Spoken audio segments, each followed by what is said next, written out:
So what are we doing today? Well, today we're doing plumbing. And when you do plumbing, you're gonna get muddy. No matter how easy you think the project is, it just never really works out that way. Plus, be prepared to make a couple of trips to the hardware store. I know I always wind up doing it. No matter how many extra parts I think I have, there always seemingly is something that happens that you're not prepared for. So I've had a slow leak for this supply line for a little while now, and I kind of was avoiding it because I knew that I'm basically going to have to replace the whole spigot, the elbow up and the riser and the faucet, everything, because it had been leaking. The metal had corroded, and that in turn made it so I couldn't just get the top part off. And it's a little bit corroded too, and I guess it's just time. Plus, this is a 3/4 pipe, and really, in order to get some better water pressure, you really need to move it to a 1/2 inch. So that's what I'm going to do. So you're definitely going to need kind of a plumber's wrench, obviously not this big, but these, the primer and the glue, a lot of times, the caps like really get wedged on there, and other than using vice grips or a wrench, you're really just not going to be able to muscle it off. So, you know, supplies you definitely have to have are primer and glue, and I really prefer the aqua colored one because it's supposed to be able to work in really wet conditions and still dry, which is half the time that's exactly what you're dealing with because you have a leak. So this one definitely sealed back up. So I thought I had a different one here that I was using, but as you can see, you need to have the wrench on it just to get it off. Anyway, in addition to that, I had to use the tractor jack in order to get this T-post up, and as you can see, I had a leak. It's all muddy and corroded, so I'm just gonna replace that while I'm doing this muddy job. So I'm just gonna show you what's going on down in the hole. So down there, I actually had a T, and I wanted the option of possibly doing an extension of it, but I kept it off because this is on the north side, and the north side spigots always want to freeze. So I'm just going to go ahead and do a 90-degree elbow like this, and I'm going to, let's see, screw it onto a riser, and I've already put on the Teflon tape, and the Teflon tape needs to go in the direction that of the turning, otherwise you're taking it off when you're doing it. But it might be a little overkill, but I don't really care because I don't want to do this job again for another 10 years at least. I'm going to add plumber's putty to the Teflon tape, and just to make sure that it doesn't leak. So can't hurt, and if it can help, all the better. So I'm just going to go ahead and put that elbow on in advance. So that's one part of it. Now I just dry fitted these parts together, and this is actually 80 schedule. You don't have to do that, you can just use 40 schedule, but I had it, and so I'm going to use it because I had already cut off the threads, and I just kind of want this out of the garage. All farmers save everything they have just in case, so I'm going to use it. So I'm going to go ahead, now I've already sanded it with sandpaper to roughen it up, and you can see that it's been roughened up. You can just kind of go like that, and then with the dauber, you just want to rotate it around. The primer, rotate the primer around. It sets up really quick, no big deal. And then you want to do all the parts. So this is a connector piece, so I'm gonna also do both sides of the connector. I've already roughened it up, and you can tell I'm an amateur because I have a run, which irritates me. I don't know why, but It does irritate me, but it dries so fast you have like no option. It is what it is.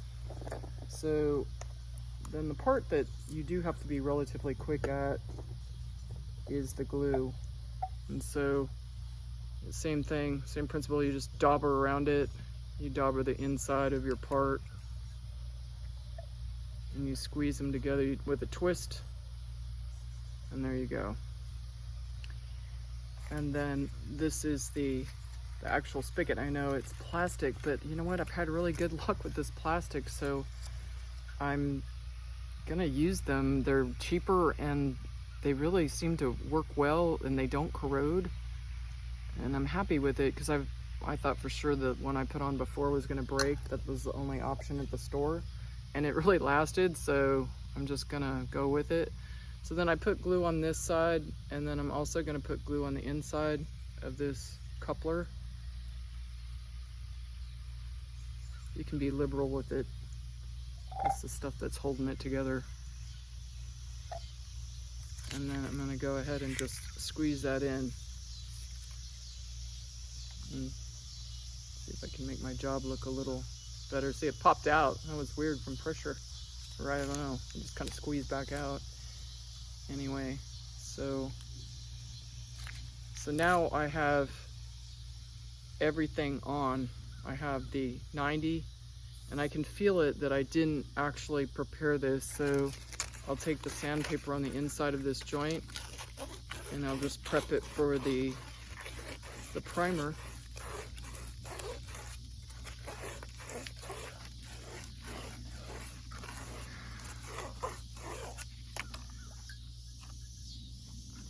And then I'll just go ahead and circle it. There's like a recessed area, so you want it all the way back to where the pipe actually stops inside this pipe, the receiving pipe. So the important thing is that you want the orientation of everything to be the way you need it to be.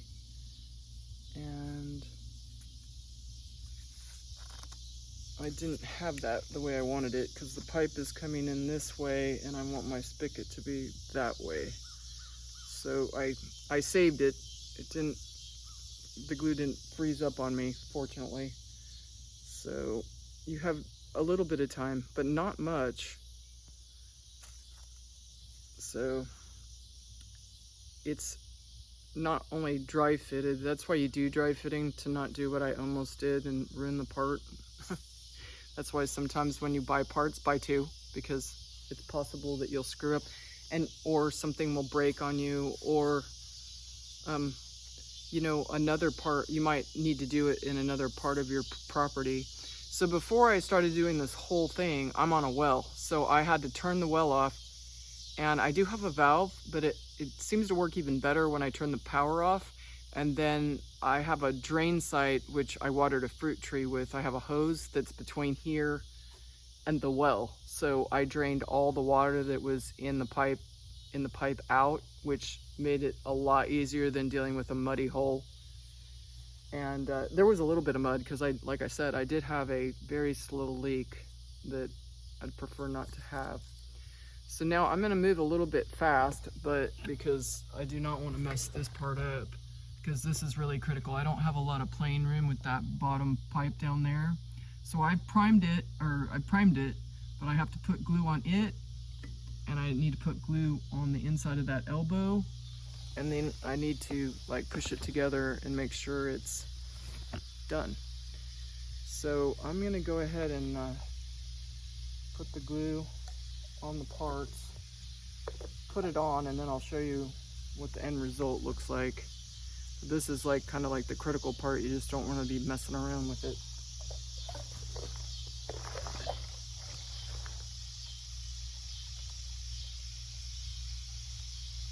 When you're down in the hole with your dauber, you try to dig as much dirt away so that you're not daubing in the dirt. But if you get it a little dirty, so be it. Just brush it off and put the glue on.